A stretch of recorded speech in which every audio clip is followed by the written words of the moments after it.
Si tu veux valider le TOEIC, il faut absolument que tu saches répondre à ces questions. The team, blablabla, present the findings when the fire alarm sounded. Should, was about to, will ou is going to. Alors là, dans la phrase, il faut déjà identifier le when the fire alarm sounded.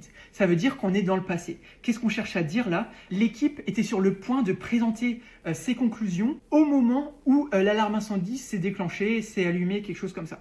Donc, on est dans le passé. Au moment où l'alarme incendie s'est déclenchée, c'est dans le passé, par rapport au sounded, parce que le sounded, c'est du past simple. Ils étaient sur le point de présenter quelque chose. Donc, à partir de là, on peut cibler le was about to ou is going to. Tu vois, parce que sur le point 2, en général, ça se dit par ça.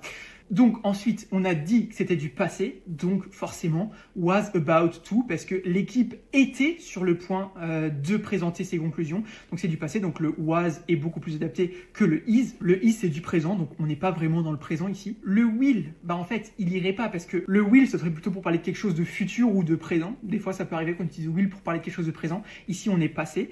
Et le should, en fait, il permet pas de décrire quelque chose d'imminent. Tu vois, quelque chose d'imminent. Ils étaient sur le point. En fait, le should ne peut pas être utilisé dans ce contexte-là. Donc, pour toutes ces raisons-là, moi, je choisis le was about to et c'était bien ça. Et ils disent bien was about to est correct. Il exprime une action qui allait se produire juste avant qu'un autre événement n'intervienne. C'était bien ça.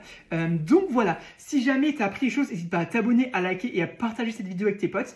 Aussi, enregistre-la parce que là, c'est les vacances. Donc, au moins, tu la retrouveras à la rentrée. Et puis, si jamais tu veux t'entraîner beaucoup plus pour le TOEIC, parce que tu le passes bientôt ou l'année prochaine, n'hésite pas à aller sur la plateforme qu'on a créée. Donc, c'est une plateforme d'entraînement spécialement dédiée pour le TOEIC. Il y a vraiment tout pour te faire progresser au TOEIC. Donc, pour y aller, tu tapes www.top-students.com dans ton navigateur ou Top Students TOEIC sur Google. Tu verras, ce sera un des premiers résultats. Donc, va voir si ça t'intéresse. Et puis, du coup, moi, je te dis à demain pour une nouvelle vidéo de TOEIC. Allez, ciao!